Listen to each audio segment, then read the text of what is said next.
വികസനത്തിൻ്റെ കാര്യം പറയുമ്പോൾ സർക്കാർ പറയാറുള്ളൊരു കാര്യം ആക്സസിൻ്റെ കാര്യമാണ്. ആക്സസ് എല്ലാ വിഭാഗം മനുഷ്യന്മാർക്കും ഒരു പ്രാപ്യത കിട്ടുന്നു എന്നുള്ളത്. വിദ്യാഭ്യാസത്തിൻ്റെ കാര്യത്തിൽ പറയുന്നുണ്ട്, കുട്ടികൾക്ക് വിദ്യാഭ്യാസത്തിൻ്റെ പാഠപുസ്തകങ്ങളുടെ വിതരണം തുടങ്ങി അഡ്മിഷൻ്റെ കാര്യത്തിൽ വരെ എല്ലാ വിഭാഗം ഒരു സാമൂഹ്യ നീതി ഉറപ്പുവരുത്താനാകുന്നു. അതുപോലെ ഹെൽത്തിൻ്റെ ആരോഗ്യത്തിൻ്റെ കാര്യത്തിൽ ഒരു പ്രാഥമിക ആരോഗ്യ കേന്ദ്രങ്ങളൊക്കെ എളുപ്പത്തിൽ ആക്സസ് കിട്ടുന്ന ഇടങ്ങളായിട്ട് മാറിയിട്ടുണ്ടെന്നുള്ളത്.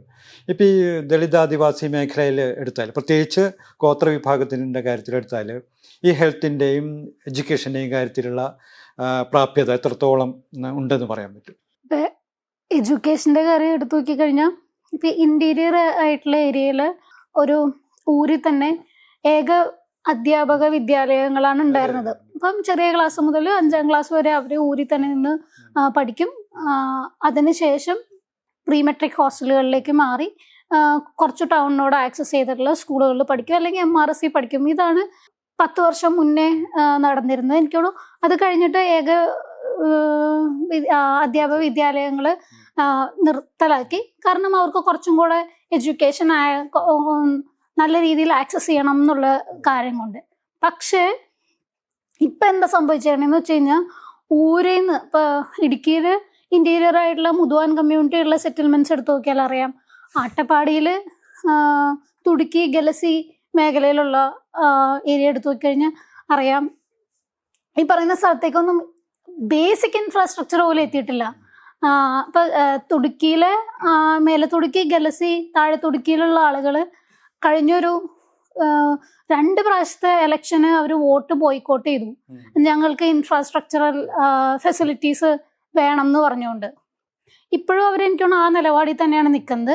യാതൊരു വിധത്തിലും ആനവായി ഊര് കഴിഞ്ഞ് കഴിഞ്ഞാൽ മേളിലേക്ക് പോകാനായിട്ട് റോഡ് എന്ന് പറയുന്ന സംവിധാനം ഇല്ല. നേരത്തെ ഉണ്ടായിരുന്നതാണ്.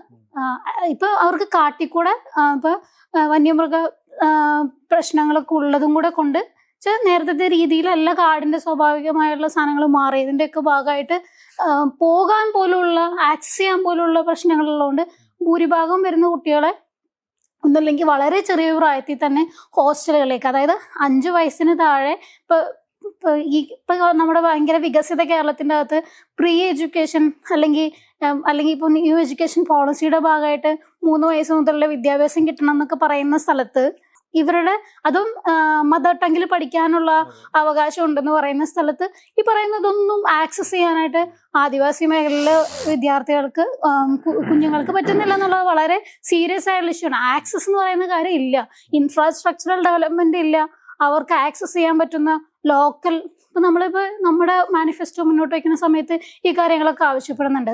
ലോക്കലായി കുഞ്ഞുങ്ങൾക്ക് പോയി അവരുടെ രക്ഷിതാക്കളുടെ കംഫർട്ട് സോണിൽ നിന്ന് പഠിക്കാൻ. ബാക്കി ഇപ്പം ഏത് കാറ്റഗറിയിൽപ്പെട്ട കുട്ടിക്കാണ് ഇത്രയും ചെറിയ പ്രായത്തിലെ ഹോസ്റ്റലിലേക്ക് പോകേണ്ടി വരിക?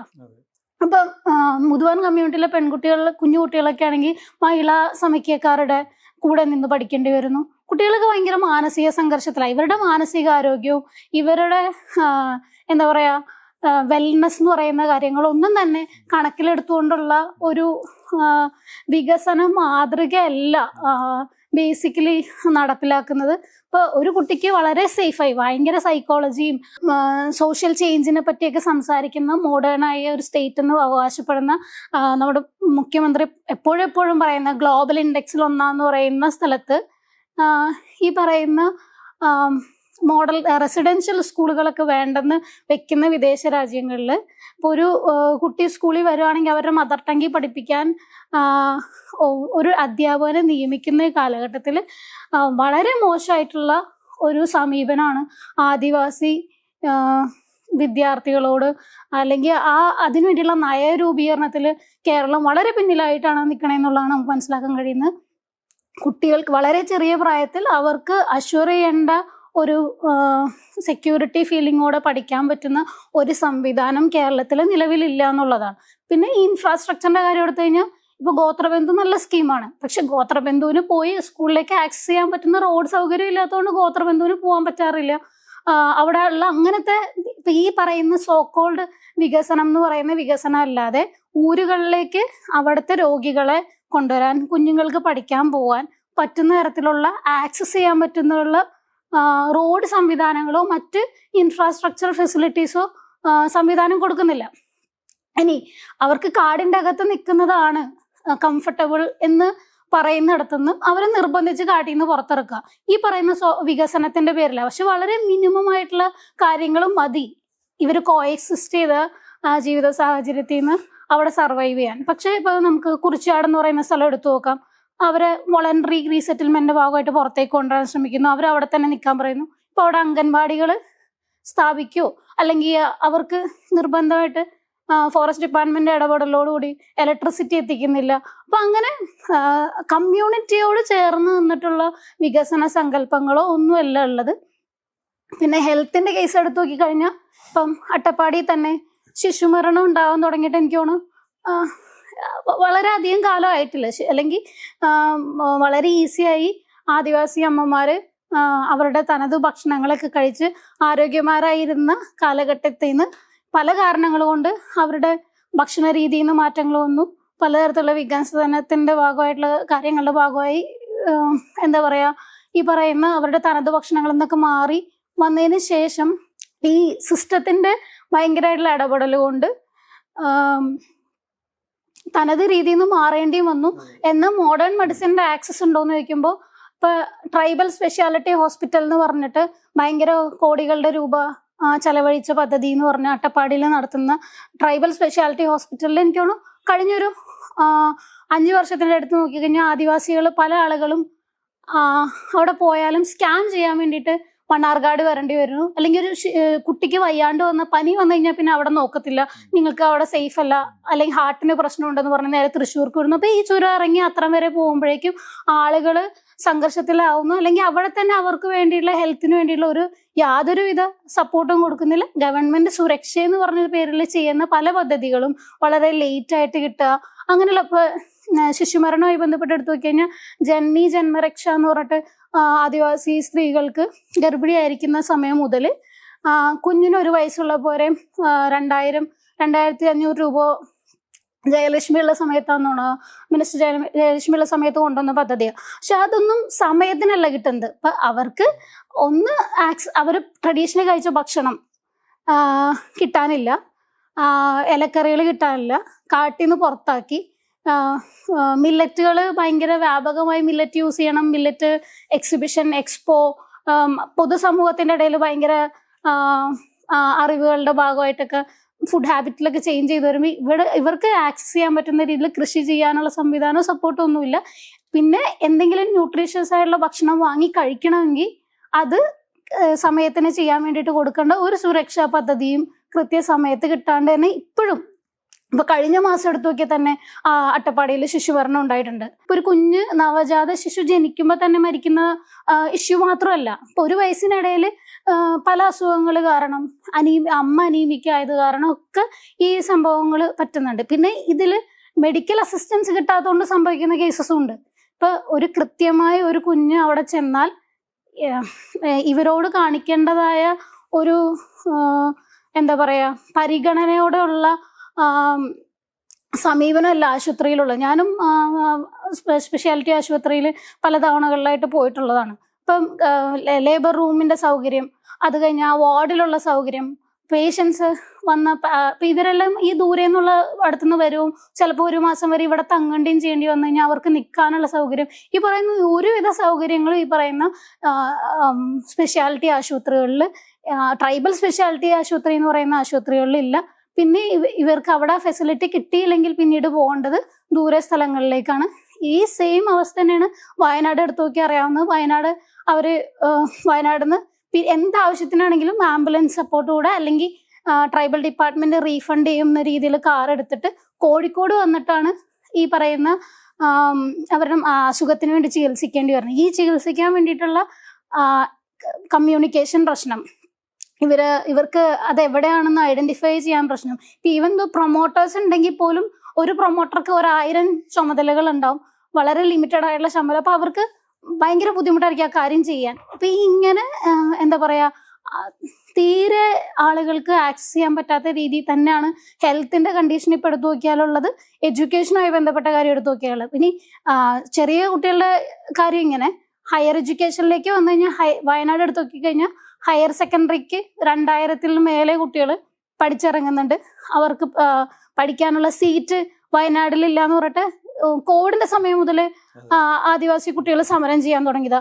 അത് കഴിഞ്ഞിട്ട് വലിയ കാര്യമായിട്ടുള്ള എല്ലാവർക്കും അഡ്മിഷൻ കൊടുക്കാമെന്ന് പറഞ്ഞു. എല്ലാവർക്കും അഡ്മിഷൻ കൊടുക്കുന്നുണ്ട്. ക്ലാസ്സിലെ 75-ാമത്തെയോ 76-ാമത്തെയോ 80-ാമത്തെയോ കുട്ടിയായിട്ട് ഇവര് ക്ലാസ് റൂമിൽ പോയിരിക്കണം.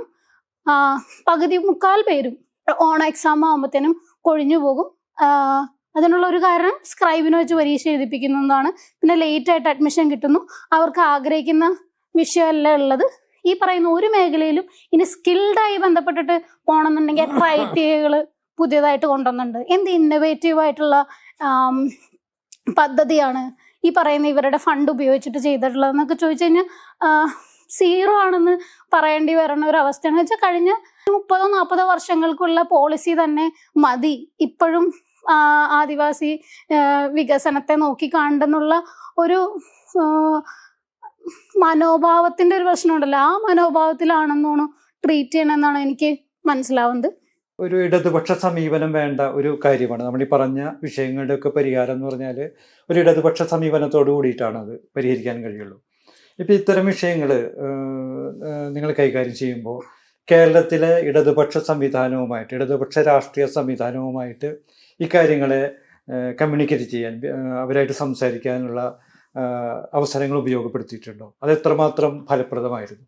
നമ്മൾ കമ്മ്യൂണിക്കേഷൻ എന്ന് പറഞ്ഞാൽ ഒരു അഡ്വക്കസി വർക്ക് നന്നായി ചെയ്യാറുണ്ട്. സമരത്തിൻ്റെ ഭാഷകളിലൂടെയാണ് നമ്മൾ പലപ്പോഴും സ്റ്റേറ്റ് ആയിട്ടുള്ളൊരു ഡയലോഗിലൂടെ കൊണ്ടുവരാറ്. കേരളത്തിൽ പ്രത്യേകിച്ചും ഗ്ലോബലൈസേഷൻ്റെ ഒരു പ്രോസസ്സ് തുടങ്ങിയതോടുകൂടിയാണ് കേരളത്തിൽ പ്ലാന്റേഷൻ മേഖലയിലും ചെറുകിട കൃഷിക്കാരെല്ലാം പ്രതിസന്ധിയും 2000-ഓളം കർഷകർക്ക് ആത്മഹത്യയും ആദിവാസികൾ പട്ടിണി മരണമൊക്കെ ഉണ്ടായപ്പോഴാണല്ലോ കുറച്ചുകൂടെ ഓർഗനൈസ്ഡ് ആയിട്ടുള്ള ലാൻഡ് സ്ട്രഗിളൊക്കെ ഉണ്ടാകുന്നത്, പ്രത്യേകിച്ചും കുടിലുകിട്ട് സമരം. അതൊക്കെ സ്റ്റേറ്റുമായിട്ടുള്ളൊരു ഡയലോഗായിട്ട് തന്നെയാണ്. നമുക്ക് അത്തരം ഇഷ്യൂസിലൂടെയാണ് നമ്മളത് പറയുന്നത്. നയം മാറണം എന്ന് പറയാൻ പറ്റില്ലല്ലോ. ഒരു കാര്യം ക്ലിയറാണ്, 2000-ന് ശേഷം അഖിലേന്ത്യാ തലത്തിൽ തന്നെ ഉണ്ടായിരുന്ന ഒരു ഗ്ലോബലൈസ്ഡ് ഇക്കണോമിയുടെ ഭാഗമായി എല്ലാ സംസ്ഥാനങ്ങളിലും ഒരു കോർപ്പറേറ്റ് രാജ്യമായി ഉദ്ഗ്രഥിക്കുന്ന തരത്തിൽ സംസ്ഥാന ഭരണാധികാരികളും പുതിയ റൂളിംഗ് ക്ലാസ്സും രൂപപ്പെട്ടു എന്നുള്ളൊരു വസ്തുതയാണ്. ആ ഒരു ട്രാക്കിൽ തന്നെയാണ് കേരളവും പെട്ടത്. ഞാനത് ആ തുടക്കത്തിൽ പറഞ്ഞത്. ഇപ്പോൾ ഒരു സ്റ്റേറ്റ് ഗവൺമെൻറ് അതാരുമായിക്കോട്ടെ, അവരെല്ലാം ഒത്തുചേർന്നിരിക്കുന്ന ഒരു തലം വൻകിട വികസന പദ്ധതികളുടെ ഒരു മായിക വലയം മുന്നോട്ട് വെച്ചിട്ടാണ് നമ്മൾ സമീപിക്കുന്നത്.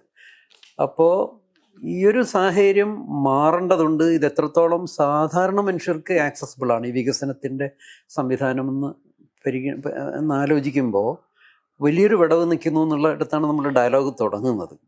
അപ്പം സാധാരണക്കാർ എന്ന് പറയുന്ന ഒരു വിഭാഗം ഈ പുത്തൻ ഭരണാധികാരി മുമ്പിൽ അവർ ലെഫ്റ്റാണോ എന്ന് വെച്ചാൽ ലെഫ്റ്റൊന്നും അല്ല, ലെഫ്റ്റ് റൈറ്റ് എന്നുള്ള ഡൈക്കോട്ടെ നിങ്ങൾക്ക് വിടാം. അവർ ഗ്ലോബലൈസ്ഡ് ഇക്കോണമിയുടെ ഭാഗമാണ്. ഒരർത്ഥത്തിൽ അതിൻ്റെ ഏജൻറ്റുകളാണ്.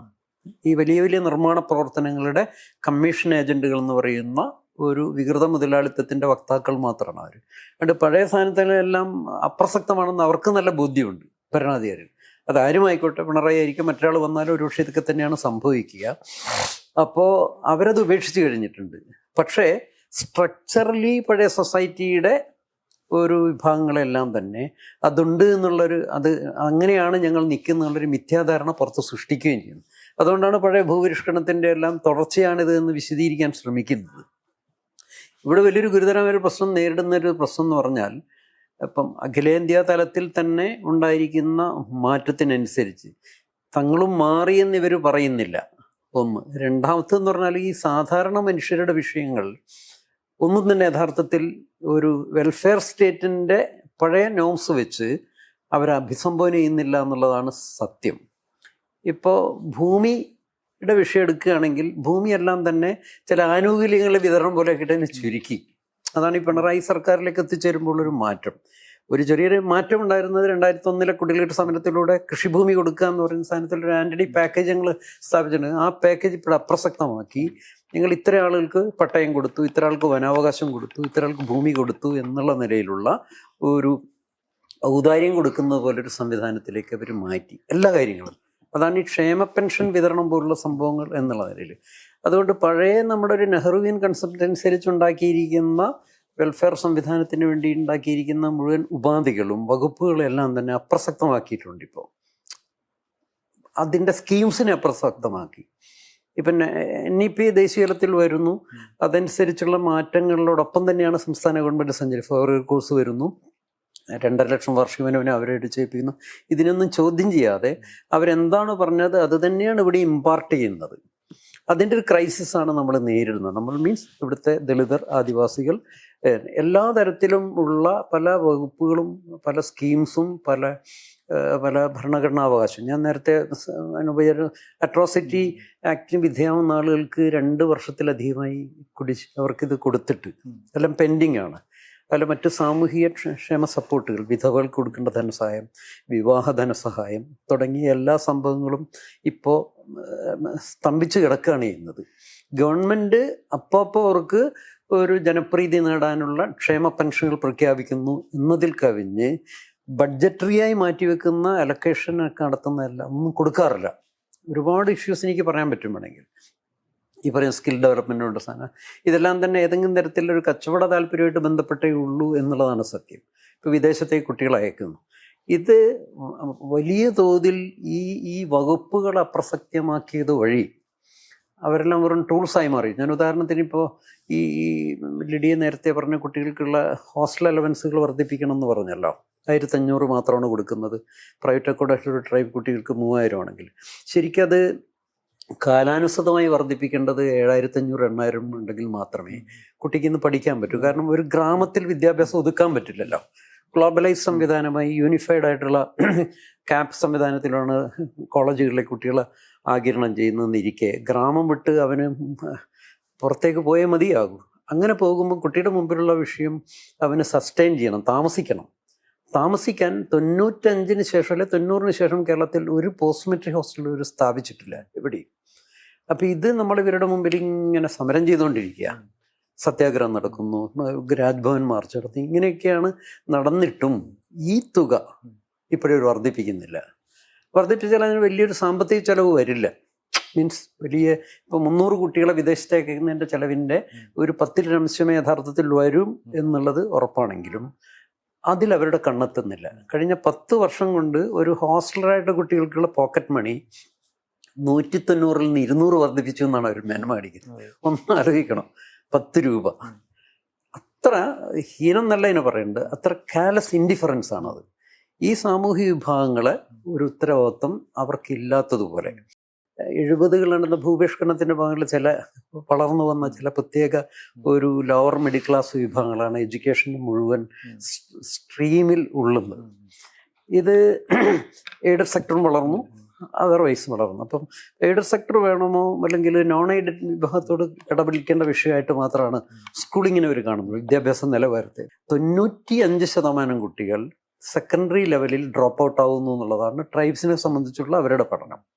അവരതിന് അവരുടെ ഈ പറയുന്ന എല്ലാ പ്ലാനിങ് ഡോക്യുമെന്റിനും ഡ്രോപ്പ് ഔട്ട് സിൻഡ്രോം എന്നാണ് വിശദീകരിക്കുന്നത്. ഒരു ചാപ്റ്ററിൻ്റെ തന്നെ 14-15 സ്ഥിരം ഡ്രോപ്പ് ഔട്ട് സിൻഡ്രോം എന്ന് പറഞ്ഞ് എഴുതി വെക്കും.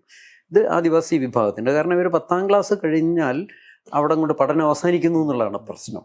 അതുകൊണ്ടാണ് ഇത്രയധികം മാസീവായിട്ട് വരുന്നത്.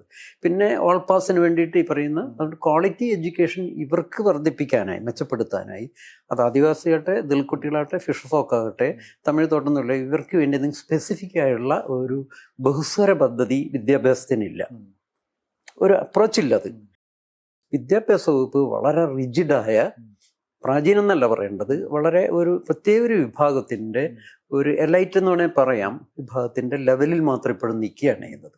അതുകൊണ്ട് തന്നെ ഇപ്പം ഈ പഠന നിലവാരം മോശമായി പോകുന്നു എന്നുള്ളത് ഇപ്പം ഇവിടെ പരിഷത്തും ശിവൻകുട്ടി മാഷും എല്ലാം കേട്ട് വലിയ തർക്കം നടന്നല്ലോ. ഈ പറയുന്ന ഓൾ പാസ് അവസാനിപ്പിക്കണമെന്ന് തീരുമാനിച്ച സർക്കാർ കഴിഞ്ഞ വർഷമാണ് അല്ലേ, ഇടതുപക്ഷ സംഘടന ഉൾപ്പെടെ യുദ്ധം ചെയ്തിട്ടെടുത്തൊരു തീരുമാനം സ്ക്രൈബിനെ അവസാനിപ്പിക്കാനൊരു തീരുമാനിച്ചില്ല. ആ വർഷം വയനാട്ടിൽ 1200 കുട്ടികളെ ഒരു സ്ക്രൈബിന് വെച്ച് പാരഗ്രാഫ് എഴുതി. എന്തൊരു ക്രൈമാണെന്ന് ആലോചിക്കണം. മെന്റലി ആൻഡ് എഡ്യൂക്കേഷനലി ഇന്റലക്ച്വലി ഡിസേബിൾഡ് എന്ന് പറഞ്ഞിട്ട് വ്യാജമായ സർട്ടിഫിക്കറ്റാണ് കുട്ടികളെ കൊണ്ട്, കുട്ടികൾ അറിയുന്നില്ല, പേരൻസ് അറിയുന്ന, സ്കൂളിൽ നേരെ വിളിച്ചു കൊണ്ടുപോയിട്ട് ഡോക്ടറെ അടുത്ത് കൊണ്ടുപോയിട്ട് സർട്ടിഫിക്കറ്റ് വാങ്ങിച്ചിട്ട് പണി ചെയ്യുന്നത്. മനസ്സിലായില്ലേ? അപ്പം ഈ തരത്തിൽ ഉള്ള ഇവരുടെ ക്വാളിറ്റി വർദ്ധിപ്പിക്കാനായിട്ട് ഇവർക്ക് ഏതെങ്കിലും പ്രീ സ്കൂളിംഗ് ഇല്ല. ഒരു കുട്ടികളും നഴ്സറി പോകുന്നവരല്ല. ഒരു പൊതുസമൂഹത്തിൽ എല്ലാ കുട്ടികളും LKG UKG കഴിഞ്ഞിട്ട് റീഡിങ് ആൻഡ് റൈറ്റിംഗ് ലേണിംഗ് എബിലിറ്റിയോട് കൂടിയാണ് 1ാം ക്ലാസ് വരുന്നത്. ഈ കുട്ടികൾ അന്യഭാഷ പഠിക്കുന്ന കുട്ടികൾ ഒന്നിൽ ചേരുമ്പം തികച്ചും മലീനായിട്ടുള്ള ലോകത്തിൽ വരുന്നു എന്നിടത്താണ് അവൻ്റെ ഡ്രോപ്പ് ഔട്ട് സിൻഡ്രോം തുടങ്ങുന്നത്. പക്ഷേ നമ്മൾ ഈ പറയുന്ന നയങ്ങളൊക്കെ ഏറ്റവും കേരളത്തിൻ്റെ അനുഭവത്തിൽ നോക്കിക്കഴിഞ്ഞാൽ ഏറ്റവും ജനവിരുദ്ധമായിട്ട് നടപ്പാക്കുന്ന സർക്കാരുകൾ UDFൻ്റെ സർക്കാരുകളായിരുന്നു എന്ന് പറയാൻ പറ്റും. നമ്മൾ പറയാണ് പ്രത്യേകിച്ചും ഈ ആദിവാസികളുടെ ഭാഗത്തു നിന്ന് ഉയർന്നു വന്ന ഭൂസമരങ്ങളെ, മുത്തങ്ങ സമരമൊക്കെ വംശീയമായിട്ട് തന്നെ അടിച്ചമർത്തിയിട്ടുള്ള ഒരു സർക്കാരാണ് UDFൻ്റെ. അങ്ങനത്തെ ഒരു കോണ്ടെക്സ്റ്റിൽ എങ്ങനെയാണ് UDFുമായിട്ടുള്ള സഹകരണം സാധ്യമാവുക? അതിൻ്റെ ഒരു കാരണം ഈ UDFൻ്റെ ഒരു പ്രത്യേകത എന്ന് പറഞ്ഞാൽ അതിൻ്റെ ഒരു സ്ട്രക്ചറൽ ഒരു ബഹുസ്വരതയുണ്ട്. അതൊരു ജാതി മത വിഭാഗങ്ങളുടെ ഒക്കെ ഒരു കോമ്പിനേഷനാണത്. ഇടതുപക്ഷത്തിൻ്റെ ഒരു പ്രശ്നം ഒരു സെക്യുലർ സാധനം പറഞ്ഞിട്ട് ഒരു ഹിന്ദു മെജോറിറ്റിയെ ഒന്നിച്ചു നിർത്തുന്നൊരു ഒരു സംവിധാനമാണ് ഇടതുപക്ഷം മുന്നേറിയിട്ട് ഒരു മേജർ സംഭവം. അതുകൊണ്ട് തന്നെ അവരിപ്പം ഈ പുതിയ കാലഘട്ടത്തിൽ ഒരു ഇസ്ലാമോഫോബിയ പ്രപ്പഗേറ്റ് ചെയ്ത് ഹിന്ദു കൺസോൾട്ടേഷൻ ഉണ്ടാക്കുന്ന ഒരു ഡേഞ്ചറസ് പൊസിഷനിലാണ് എഴുത്തിയിരിക്കുന്നത്. ഇത്തരത്തിലുള്ള ജാതി മതവർഗീയ കൂട്ടുകെട്ടുകളൊക്കെ ഉണ്ട് എങ്കിലും ഇതിനകത്ത് അങ്ങനെ ഒരു ലിബറൽ സ്പേസ് പലപ്പോഴും നമുക്ക് കിട്ടാറുണ്ട്. അറ്റ്ലീസ്റ്റ് സമരം ചെയ്താൽ ഒരു ചർച്ചയ്ക്ക് വിളിക്കും, ചില എഗ്രിമെൻറ്റിലെത്തും. മനസ്സിലായില്ല? അതാണ് നമുക്ക് ആവശ്യമുള്ളത്. നമ്മളെ കേൾക്കണം, നമുക്ക് പറയാനുള്ളത് കേൾക്കണം. നമ്മളൊരു സമരം ചെയ്താൽ അതിനകത്ത് ചില ഇൻറോഡ്സ് ഉണ്ടാവണം, നമുക്കൊരു ഡിസ്കസിക്കുള്ള സ്പേസ് ഉണ്ടാവണം. ഈ ഗവൺമെൻറ് ഒരു പ്രശ്നം, കഴിഞ്ഞ ദിവസം ഞങ്ങളൊരു മീറ്റിങ്ങിൽ, ഞങ്ങളുടെ ഒന്നിച്ചുള്ള മീറ്റിങ്ങിൽ ഞങ്ങളൊരു സുഹൃത്ത് പറഞ്ഞത് 10 വർഷമായി സാമൂഹിക നവപ്രസ്ഥാനങ്ങളുമായിട്ടുള്ള എല്ലാതരം ഡയലോഗും തുടർഭരണം ആവശ്യപ്പെടുന്ന ഈ ഗവൺമെൻറ് കുട്ടിയടച്ച് കളഞ്ഞു എന്നുള്ളതാണ്. ഇപ്പം ഞാൻ 10 വർഷമായി ഞങ്ങൾക്ക് സാമൂഹിക രംഗത്ത് വളരെ ആക്റ്റീവാണ്. ഇന്നേ വരെ ഒരു ഡിസ്കഷന് ഞങ്ങളെ വിളിച്ചിട്ടില്ല. നമ്മളൊന്നും എന്നെപ്പോലെ 10-30 വർഷവുമായി പ്രവർത്തിക്കുന്ന എൻ്റെ സ്റ്റാച്ചറിലൊക്കെയുള്ളൊരു 100 പേരെയും കേരളത്തിൽ കാണാം. ഇവരെയൊക്കെ പൂർണ്ണമായിട്ട് അകറ്റി നിർത്തിയിട്ടുണ്ട് ഗവൺമെൻറ്. ഈ ഗ്രാൻഡിൻ്റെ പ്രശ്നം പറഞ്ഞ് ഈ അവസാന ബഡ്ജറ്റിൻ്റെ ഒരു 3 ആഴ്ച മുമ്പ് ഞാൻ കത്ത് കൊടുക്കാൻ ചീഫ് മിനിസ്റ്റർ ഓഫീസിൽ പോയിരുന്നു. കഴിയുമെങ്കിൽ ഈ വിഷയങ്ങൾ സെറ്റിൽ ചെയ്യണമെന്നും SC/ST സംഘടനകളുടെ ഒരു യോഗം അവർ വിളിച്ചിട്ടില്ല. മനസ്സിലായില്ലേ? ഇതാണ് അതിൻ്റെ ഒരു പ്രശ്നം. അപ്പോൾ ഈ പറയുന്ന അത് നവസാമൂഹിക പ്രസ്ഥാനങ്ങൾ, എൻവയൺമെൻറ്റ് മൂവ്മെൻറ്റ്, ആദിവാസി മൂവ്മെൻറ്റ് വിളിക്കും ഒരു മീറ്റിംഗ്. അവർക്ക് ആവശ്യമുള്ളവർ മാത്രം വിളിക്കും. അവിടെ വരും മുഖ്യമന്ത്രി, അവർ പ്രസംഗിക്കും. ഇനി അഥവാ നിങ്ങൾ വന്നാൽ നിങ്ങൾക്ക് ചോദ്യമൊന്നും ചോദിക്കാനുള്ള അവസരം ഉണ്ടാകില്ല എന്ന് ഉറപ്പ് വാങ്ങിച്ചിട്ടേ വിളിക്കാറുള്ളൂ. അങ്ങനെ അനുഭവം നിങ്ങൾക്ക് മണികണ്ഠൻ പെണ്ണിനൊക്കെ ഒരു യോഗത്തിൽ മന്ത്രി അവിടെ വിളിച്ചപ്പോൾ ഒരു യോഗത്തിൽ അത് പറഞ്ഞിട്ടാണ് യോഗത്തിൽ പങ്കെടുപ്പിച്ചിട്ടുള്ളൂ. വിഷൻ 30 സംഭവത്തിൽ ആക്ടിവിസ്റ്റുകളെ വിളിച്ചു. ആക്ടിവിസ്റ്റുകൾ മുൻകൂർ പറഞ്ഞത് നിങ്ങൾക്ക് അവിടെ ചോദ്യങ്ങൾ ചോദിക്കാനുള്ള അവസരം ഉണ്ടാവില്ല കേട്ടോ. മന്ത്രി പ്രസംഗിക്കും, മന്ത്രി പ്രഖ്യാപിക്കും, മന്ത്രി പോകും. ഇതാണ് അതിൻ്റെ. ഈ സ്ഥിതി കേരളത്തിൽ ഒരു എസ്റ്റാബ്ലിഷ്ഡ് നോമാക്കി മാറ്റി എന്നുള്ളതാണ് വലിയൊരു അപകടമായിട്ടുള്ളത്. പക്ഷെ ഒരു രാഷ്ട്രീയ നിലപാടിൻ്റെ ഒരു പ്രശ്നം കൂടിയായില്ലേ? ഇപ്പോൾ ഒരു ഉദാഹരണം പറഞ്ഞാൽ CK ജാനുവിനെ പോലെ ഒരാൾക്ക് സ്ഥാനാർത്ഥിത്വം മൂലം നിഷേധിക്കുന്ന തരത്തിലുള്ള ഭയങ്കരമായിട്ടുള്ളൊരു എക്സ്ക്ലൂഷൻ പ്രക്രിയ മുന്നോട്ട് വെച്ചിട്ട് അങ്ങനത്തെ ഒരു മുന്നണിയാണ് UDF നമ്മുടെ മുന്നിൽ, കേരളത്തിലെ മനുഷ്യന്മാരുടെ മുന്നിൽ അങ്ങനെ നിൽക്കുന്നൊരു മുന്നണിയാണ്. അപ്പോൾ അവരോട് ഈ തരത്തിലുള്ള വിഷയങ്ങൾ, കോർ ഇഷ്യൂസിൽ നമ്മൾ ഈ പറഞ്ഞ വിഷയങ്ങളൊക്കെ എല്ലാം കോർ ഇഷ്യൂസാണ്. അതെങ്ങനെയാണ് ഒരു പൊളിറ്റിക്കൽ അജണ്ടയായിട്ട്, ഒരു നയ സമീപനം വേണ്ട ഒരു വിഷയമായിട്ട് അവർ സ്വീകരിക്കുമെന്നുള്ള ഒരു പ്രതീക്ഷ പോലും ഉണ്ടാകുന്നത് എങ്ങനെയാണ്? ദേശീയ തലത്തിൽ ഇപ്പോൾ നമുക്ക് രാഹുൽ ജിയെ പോലുള്ള ലീഡർക്ക് തന്നെ ഈ കാലഘട്ടം ആവശ്യപ്പെടുന്ന ലീഡറാണെന്നാണ് നമ്മളൊക്കെ പ്രതീക്ഷിക്കുന്നത്. കാരണം ഹിന്ദുത്വ രാജ്യം പോലുള്ള ഒരു ഭീതിജനമായൊരു സാമൂഹ്യ സാഹചര്യത്തെ പ്രതിരോധിക്കാനുള്ള ഒരു നയസമീപനം, ഒരു ഫ്ലെക്സിബിലിറ്റി കാണിച്ചു തുടങ്ങിയിട്ടുണ്ട്. ഇപ്പം കോൺഗ്രസിൽ കാർക്കെ ഉൾപ്പെടെയുള്ള ആളുകളൊക്കെ തന്നെ അങ്ങനെ കൂടെ നിർത്തിക്കൊണ്ടുപോകാനുള്ള ഒരു അല്പം ലിബറൽ എന്നല്ല പറയേണ്ടത്, കാലാനുസൃതമായ അതിനകത്തുള്ള മാറ്റം വേണം എന്ന് വിചാരിക്കുന്നു. കഴിഞ്ഞ ദിവസം അദ്ദേഹം കേരളത്തിൽ വന്ന ഒരു സ്ത്രീ മുഖ്യമന്ത്രിയാവുന്ന ഞാൻ സ്വപ്നം കാണുന്നൊക്കെ പറഞ്ഞു എന്ന് പറയുന്ന ഒരു പോസിറ്റിവിറ്റി. ഈ ലെവലിലേക്ക് കേരളത്തിലെ UDF പ്രസ്ഥാനവും കോൺഗ്രസ്സൊക്കെ മാറിയിട്ടുണ്ടോ എന്നുള്ളത് ആക്കി കഴിഞ്ഞാൽ സംശയാസ്പദമാണ്. ആ പ്രശ്നമുണ്ട്. അതുകൊണ്ട് തന്നെ ഞങ്ങളിപ്പോൾ ഈ തെരഞ്ഞെടുപ്പിന് മുമ്പ് സോഷ്യൽ ആക്ടിവിസത്തിലുള്ള പ്രവർത്തകരെ ജനപ്രതിനിധികളായി മത്സരിപ്പിക്കണമെന്ന് ആവശ്യപ്പെട്ടിരുന്നു. അതങ്ങനെ ഒരു ചിന്തക്ക് ശക്തി പകർന്നത് ജാനുവിനെ ഉൾക്കൊള്ളാൻ VD സതീശനെ പോലുള്ള ആളുകളൊക്കെ തന്നെ സ്വീകരിച്ചൊരു സമീപനമാണ്. അപ്പോൾ VD സതീശനെ കാണിക്കുന്ന ആ സമീപനം കോൺഗ്രസിൻ്റെ ഉള്ളിലും UDFൻ്റെ ഉള്ളിലും മൊത്തത്തിലുണ്ടോയെന്ന് വെച്ചാൽ അതില്ല എന്നുള്ളൊരു പ്രശ്നമാണ് അവർ നേരിടുന്നത്. അത്തരത്തിലുള്ള ഒരു പ്രശ്നം ഉള്ളപ്പോഴും അവർക്ക് ഇത്തരം കാര്യങ്ങൾ അഭിസംബോധന ചെയ്യാതെ മുന്നോട്ട് പോകാൻ പറ്റില്ല എന്ന് തോന്നുന്നു. ഉദാഹരണത്തിന് ഞങ്ങൾ ഈ തെരഞ്ഞെടുപ്പ് മുമ്പ് ഞങ്ങൾ ഈ പറയുന്ന SC/ST ഡെവലപ്മെൻറ്റ് ഫണ്ട് ആക്ട് വേണം, ഈ ഗ്രാൻഡ് വിഷയങ്ങളൊക്കെയുള്ള വലിയൊരു അവകാശ പത്രിക അവർക്ക് കൊടുത്തിരുന്നു. അതിലേറെക്കുറെ ഭൂരിപക്ഷം കാര്യങ്ങൾ ഉൾക്കൊള്ളുന്ന ഒരു അപ്രോച്ചിലാണ് അവർ നിൽക്കുന്നത്. അത്തരം കാര്യങ്ങൾ അവഗണിച്ചുകൊണ്ട് അവർക്ക് ഇനി മുന്നോട്ട് പോകാൻ പറ്റില്ല എന്നാണ് വിചാരിക്കുന്നത്. ആ സ്പേസാണ് നമുക്ക് കിട്ടേണ്ടത്. അങ്ങനെ ഒരു അപ്രോച്ച് LDF പോലുള്ള മുന്നണിയിൽ നിന്ന് കിട്ടുന്നില്ല എന്നുള്ളൊരു ആക്ഷേപമാണ് നമുക്കുള്ളത്. നമ്മളതിനൊന്നും വിമുഖത കാണിക്കുന്നവരല്ല. BJP ഒഴികെയുള്ളവരെല്ലാം ഒരു സെക്യുലർ പ്രതലത്തിൽ നിൽക്കുന്നവരാണെന്നാണ് നമ്മളുടെയൊക്കെ ഒരു ധാരണ. പക്ഷെ അങ്ങനെ ഒരു അപ്രോച്ച്, ഒരു ബഹുസ്വരത അംഗീകരിക്കുന്ന ഒരു അപ്രോച്ച് ഈ ലെഫ്റ്റ് പാരമ്പര്യം അവകാശപ്പെടുന്ന ഇടതുപക്ഷ പ്രസ്ഥാനങ്ങളിൽ നിന്നുണ്ടാകുന്നില്ല എന്നുള്ളതാണ് അന്നും ഇന്നും നമ്മൾ നേരിടുന്നൊരു പ്രശ്നം. അവർ വളരെ റിജിഡാണ് ഇക്കാര്യത്തിൽ. ഇപ്പോൾ UDF-ഉമായിട്ടുള്ള എൻഗേജ്മെൻറ്റ്, ഈ അവകാശ പത്രിക മുന്നോട്ട് വെച്ചിട്ടുള്ള എൻഗേജ്മെൻറ്റ് എങ്ങനെയായിരുന്നു? അവരുടെ ഭാഗത്തു നിന്നുള്ള പ്രതികരണം എങ്ങനെയായിരുന്നു? ഈ വിഷയം നമ്മൾ ഈ മാനിഫെസ്റ്റോ വരുമ്പോഴേക്കും തെരഞ്ഞെടുപ്പിന്റെ ഒരു തിരക്കിലേക്ക്, ഇവര് ഡൽഹിയിലായിരുന്നു പ്രധാനമായിട്ടും എല്ലാവരും. അപ്പോൾ അതുകൊണ്ട് നമ്മൾ മാനിഫെസ്റ്റോയുടെ ചുമതലയുള്ള കന്റോൺമെന്റ് ഹൗസിലുള്ള ഒരാളെ കണ്ട് ഇതാണ് കൊടുത്തു. പിന്നെ CP ജോണിനെ കണ്ടു. അതാണ് നടന്നത്. അതിലെന്തെങ്കിലും തരത്തിൽ ഒരു കമ്മിറ്റ്മെന്റ് ഒന്നും പ്രതിപക്ഷ നേതാവിനെ കണ്ടിരുന്നോ? അവര് പ്രതിപക്ഷ നേതാവിനെ കണ്ടില്ല. പ്രതിപക്ഷ നേതാവിന് ഇത് അയച്ചു കൊടുക്കുകയൊക്കെ ചെയ്തു. പക്ഷെ കാണാൻ അവര് ആ സമയത്ത് ഈ ഇവരുടെ സ്ഥാനാർത്ഥി പ്രശ്നം പരിഹരിക്കുന്ന ഒരു തിരക്കിലായിരുന്നു. അതുകൊണ്ട് അങ്ങനെ നേരിട്ടിട്ടുള്ള കണ്ടില്ല. പക്ഷെ എനിക്ക് തോന്നുന്നത് അവർക്ക് ഇതിലെ പല കാര്യങ്ങളും അവർക്ക് കൂടി ഉൾക്കൊള്ളേണ്ടി വരുന്നതാണ് തോന്നുന്നത്. കാരണം ഈ ഞാൻ ഇപ്പോ ഗീതാനന്ദ പറഞ്ഞതുപോലെയുള്ള ഒരു രാഹുൽ പൊളിറ്റിക്സിന്റെ ഒരു ലെവലില് ഈ കാര്യങ്ങളെ കാണുമ്പോൾ ഒരു ക്ഷേമരാഷ്ട്ര സങ്കല്പത്തിന്റെ ഇത് ഇപ്പോ ഈ നിയോ ലിബറലിസത്തിന്റെ ഒരു പ്രതിസന്ധി ഉണ്ട് യഥാർത്ഥത്തിൽ. അതേസമയം ഗ്ലോബൽ ആയിട്ടുള്ള ഈ മാർക്കറ്റൊക്കെ പിന്നെ നൽകുന്ന ഒരു സാധ്യത ഉപയോഗപ്പെടുത്താനുള്ള സാഹചര്യവും കേരളത്തിലുണ്ട്. ഈ സസ്റ്റൈനബിലിറ്റിയുമായിട്ട് ബന്ധപ്പെട്ടിട്ട്.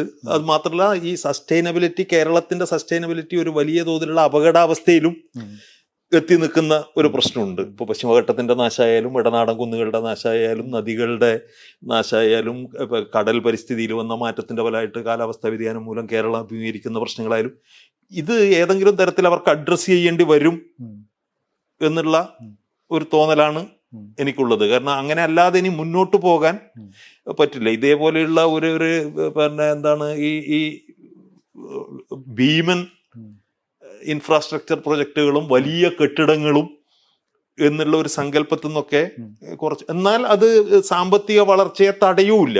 കാരണം ഈ മേഖലയിലൊക്കെ അത് സാമ്പത്തിക വളർച്ച സംസ്ഥാനത്ത് തന്നെ തൊഴിലുൽപാദിപ്പിക്കുന്ന കുറഞ്ഞ മൂലധനത്തിൽ പ്രവർത്തിക്കാവുന്ന വലിയ വിദേശ കടങ്ങളെയൊന്നും ആശ്രയിക്കാതെ തന്നെ ഉള്ള ഒരു സാധ്യത തുറന്നിട്ടുണ്ട്. ആ സാധ്യതകളെ ഉപയോഗപ്പെടുത്താൻ അവർ സന്നദ്ധമാവണം എന്നുള്ളതാണ് നമ്മളുടെ ഒരു അഭ്യർത്ഥന. നേരത്തെ പറഞ്ഞ ഈ ആരോഗ്യ മേഖലയുമായിട്ട് ബന്ധപ്പെട്ടിട്ടുള്ള വിഷയം, ആരോഗ്യ മേഖലയിൽ വലിയ പിന്നെ ഇൻഫ്രാസ്ട്രക്ചർ ഉണ്ടാക്കിയെന്നാണ് അവകാശപ്പെടുന്നത്. ഒരു 150 ആശുപത്രികൾ, വലിയ കെട്ടിടങ്ങൾ. പക്ഷെ നമ്മൾ നോക്കുക, ഏറ്റവും പിന്നോക്കമായിട്ടുള്ള പ്രദേശങ്ങളായിട്ടുള്ള, പ്രത്യേകിച്ചിട്ടും ഈ ആദിവാസി വിഭാഗങ്ങളുടെ ഭൂരിപക്ഷമുള്ള ജില്ലകളായിട്ടുള്ള പിന്നെ ഈ പറയുന്ന ഇടുക്കി, വയനാട്, പാലക്കാട്, കാസർഗോഡ്, ഈ ജില്ലകളിൽ ആരംഭിച്ച മെഡിക്കൽ കോളേജുകൾ ഇപ്പോൾ എന്ന് പറഞ്ഞാൽ ആരോഗ്യ മേഖലയിൽ എങ്ങനെയാണ് പാർശ്വവൽകൃതരായിട്ടുള്ള മനുഷ്യരോട് അല്ലെങ്കിൽ പിന്നെ ഈ SC/ST വിഭാഗങ്ങളോടുള്ള അവഗണന എന്ന് പറയുന്നത് എന്ന് പറഞ്ഞാൽ, ഇപ്പോൾ മാനന്തവാടിയിലുള്ള ഹോസ്പിറ്റലിന് ഒരു ബോർഡ് എന്നുള്ളതിൽ കവിഞ്ഞ് വയനാട് മെഡിക്കൽ കോളേജ് എന്നുള്ളത്, അവിടെയാണെങ്കിൽ കാസർഗോഡാണെങ്കിലും എന്ന് പറഞ്ഞാൽ ഒരു 10 വർഷമൊക്കെ സാധാരണഗതിയിൽ ഒരു എസ്റ്റാബ്ലിഷ് ചെയ്യാനുള്ള സമയമാണ്.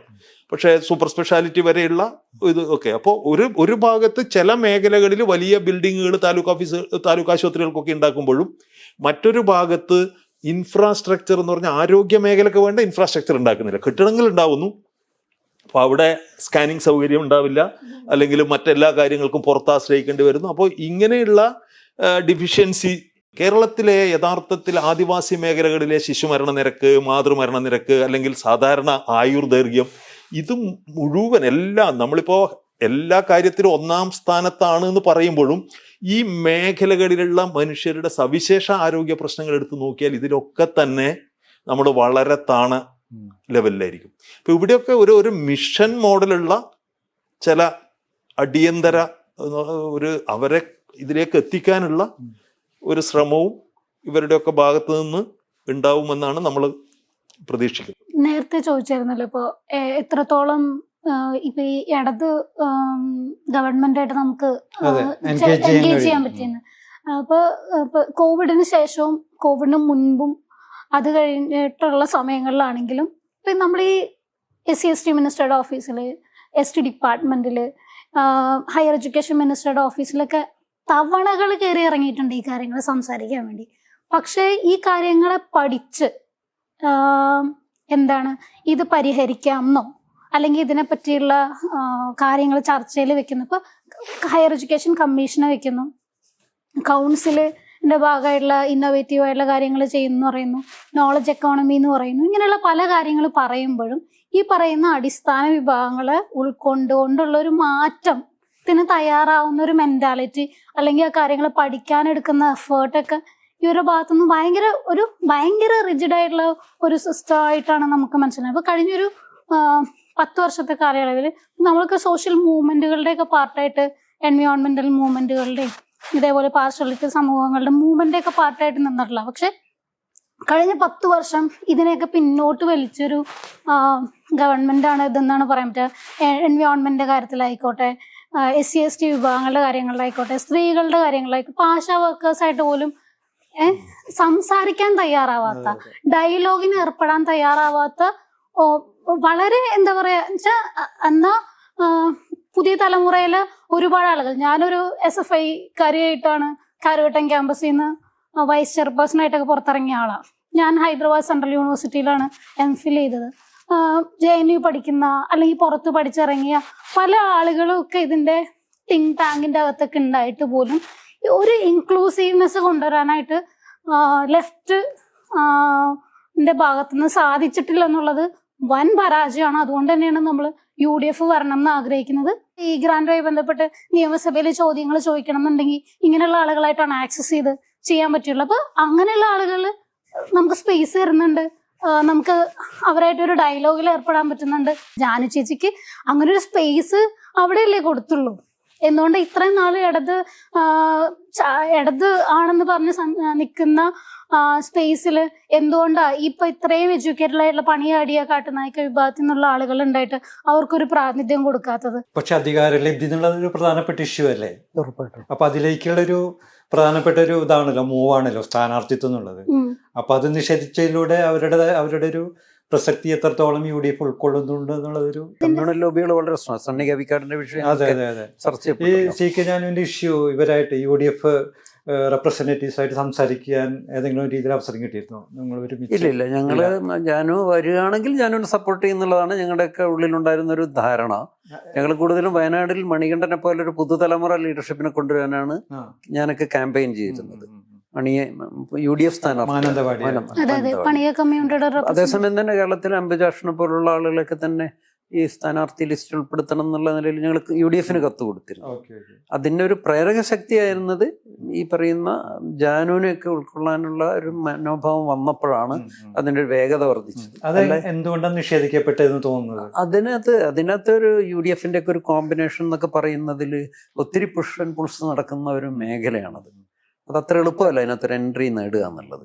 ഉദാഹരണത്തിന് ഇപ്പം ഈ ജാനുവിൻ്റെ ഇപ്പോഴല്ല നിഷേധിക്കപ്പെടുന്നത്. 2006 ഈ അതിലിപ്പം ഈ മതവർഗീയവാദികളുടെ പുഷ് ആൻഡ് പുൾസിനേക്കാളേറെ അങ്ങനെയുള്ള ഘടകം 2006 ചെന്നിത്തലയാണ് അതിന് മുൻകൈ എടുത്തത്. എനിക്ക് ഓർമ്മയുണ്ട്. ഞാൻ ഇവരൊക്കെയായിട്ട് പേഴ്സണലി സംസാരിക്കുന്നത് ചെന്നിത്തലയും കാർത്തികനെയും കാർത്തികൻ സാറാണ് KPCCയിൽ അവർ കൊണ്ടുവരാൻ ശ്രമിച്ചപ്പോൾ ഇതിനെതിരെ ആദ്യത്തെ മനോരമയിൽ വയനാട് നിന്നൊരു വാർത്ത വന്നു, ജാനു UDF സ്ഥാനാർത്ഥിയാൻ പോകുന്നു, KPCCയിൽ നിർദ്ദേശം. പിറ്റേ ദിവസം വാർത്ത വരുന്നത് കോട്ടയത്ത് നിന്ന് ജോസഫ് വാഴക്കനാണ് ഇതിനെതിരെ പ്രസ്ഥാനം ഇറക്കുന്നത്, ജാനുവിനെതിരെ. അപ്പൊ ഇങ്ങനെയൊക്കെയാണ് അതിൻ്റെ ഒരു കോമ്പിനേഷൻ. UDFന്റെ ഘടന എങ്ങനെയാണല്ലോ, സ്വാഭാവികമായിട്ടും സണ്ണിയുടേത് ഒക്കെ അത് പിന്നെ ഇതിൻ്റെ ഉള്ളിലുള്ളവരും വിവാദമാക്കി എടുക്കുന്നു. അങ്ങനെയൊന്നും വിവാദമാക്കേണ്ട ഒരു വിഷയമല്ല അത്. സണ്ണിയെപ്പോലുള്ള ഒരാളൊക്കെ എന്ന് വെച്ചാൽ ഒരു ജനറൽ സ്ഥാനാർത്ഥിയായിട്ട് സ്വീകരിക്കപ്പെടുന്ന ഒരാളായിട്ട് വേണം സ്വീകരിക്കാൻ എന്ന എൻ്റെ വ്യക്തിപരമായ അഭിപ്രായം. അങ്ങനെ ഒരു പൊതുമണ്ഡലത്തിൽ ദളിത് വിഭാഗത്തിൽപ്പെട്ടവരൊക്കെ മത്സരിപ്പിക്കണമല്ലോ, മനസ്സിലായല്ലേ? പക്ഷെ അതൊന്നും തന്നെ ഉൾക്കൊള്ളാനുള്ള ഒരു മാനസികാവസ്ഥയിൽ കേരളത്തിലെ ഈ മുന്നണി രാഷ്ട്രീയം വളർന്നിട്ടില്ല എന്ന് ഉള്ളതാണ് നമ്മൾ നേരിടുന്ന ഒരു പരിമിതി. സിനിമാടന്മാർ വന്നാൽ സ്വീകരിക്കും, പക്ഷെ ഇങ്ങനെയുള്ള ഒരു സോഷ്യൽ നേരത്തെ പറഞ്ഞല്ലോ UDFന്റെ ഒരു സ്ട്രക്ചർ ഒരു കുറേ കൂടി ഫ്ലെക്സിബിൾ ആണ്. അതായത് ഈ സാമുദായിക വിഭാഗങ്ങളുടെ റെപ്രസെൻറ്റേഷൻ ഉള്ളത് കൊണ്ട് തന്നെ നമുക്ക് എൻഗേജ് ചെയ്യാൻ കഴിയുന്നു എന്ന് പറഞ്ഞല്ലോ. അപ്പോൾ പക്ഷേ ആ റെപ്രസെൻറ്റേഷൻ ഒരു പൊളിറ്റിക്കൽ റെപ്രസെൻറ്റേഷൻ ആണെന്ന് പറയാൻ കഴിയും. അതായത് ഒരു പൊളിറ്റിക്കൽ എഞ്ചിനീയറിങ്ങിൻ്റെയോ ഇലക്ട്രൽ എഞ്ചിനീയറിങ്ങിൻ്റെയോ ഒക്കെ ഭാഗമായിട്ട് ഒരു വിലപേശൽ രാഷ്ട്രീയത്തിൻ്റെ ഭാഗമായിട്ടല്ല ഈ സാമൂഹ്യ വിഭാഗങ്ങൾക്കൊക്കെ UDF റെപ്രസെൻ്റ് ചെയ്യാൻ കഴിയുന്നത്.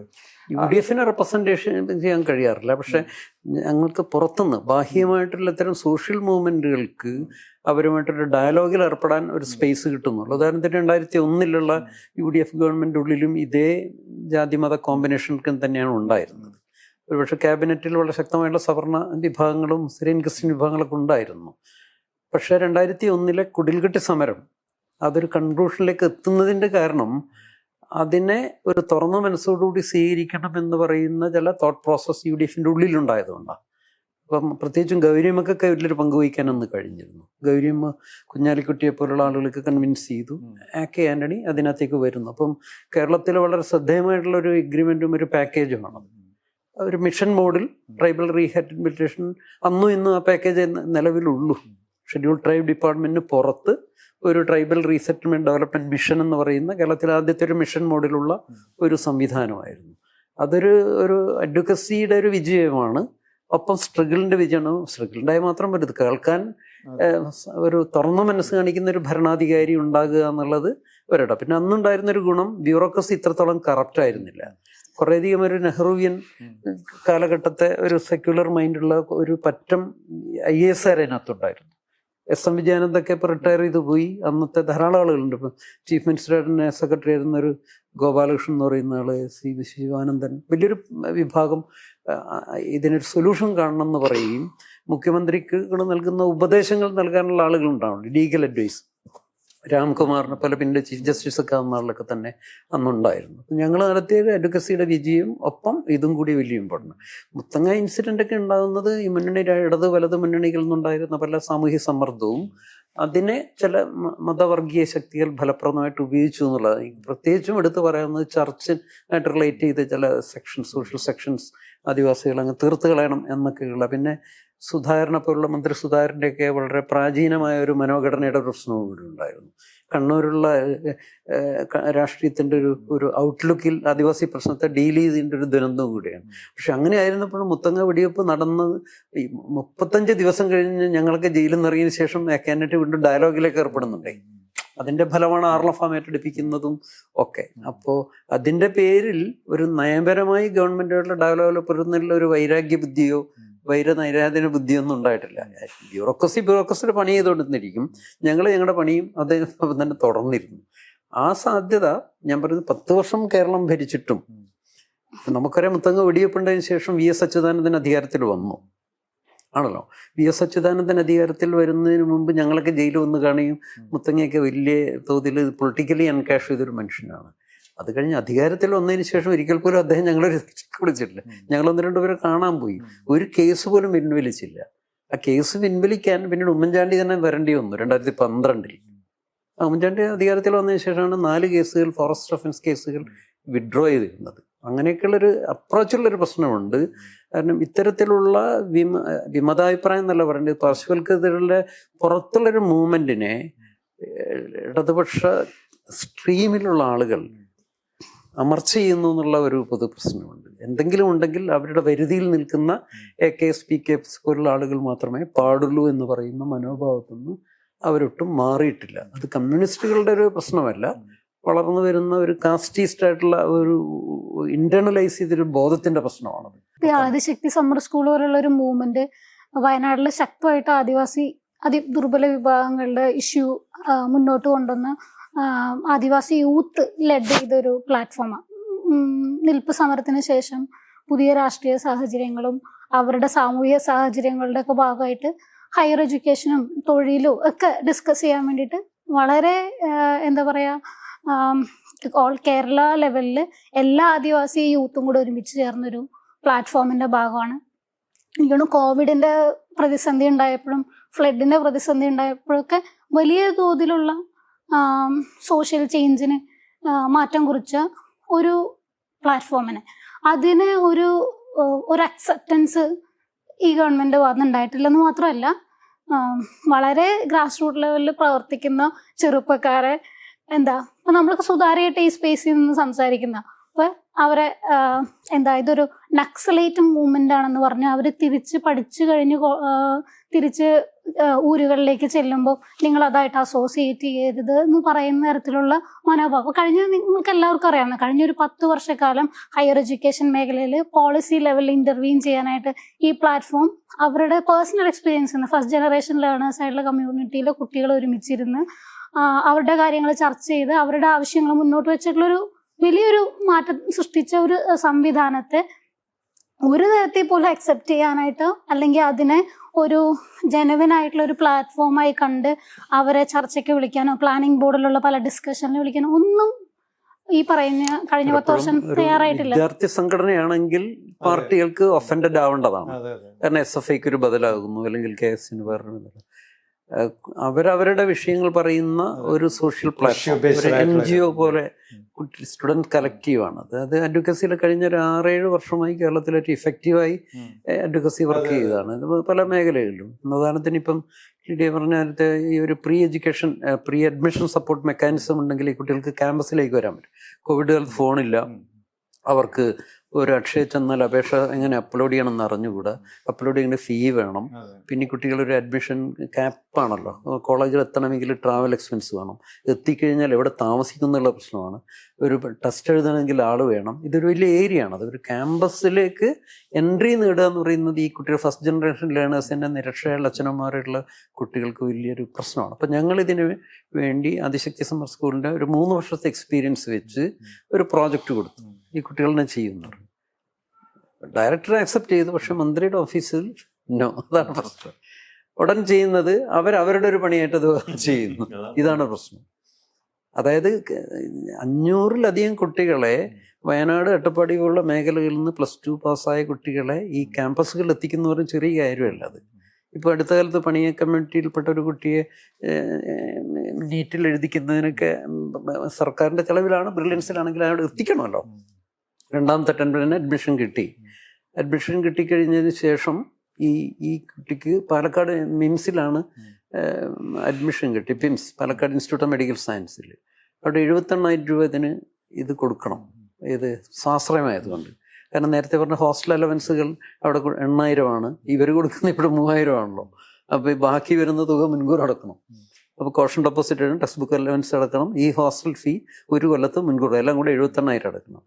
ഇവരുടെ ഓഫീസ് മുഴുവൻ കയറി അവസാനം പണിയ പാക്കേജിൽ നിന്ന് കുട്ടിക്ക് 58,000 രൂപ കൊടുത്തോളാം എന്ന് എഗ്രി ചെയ്ത് പഞ്ചായത്ത് തെരഞ്ഞെടുപ്പ് മുമ്പ് പ്രൊസീഡിങ്സ് ഇറങ്ങി. ഇതെല്ലാം എൻ്റെ പിന്നാലങ്ങൾ നടന്നു.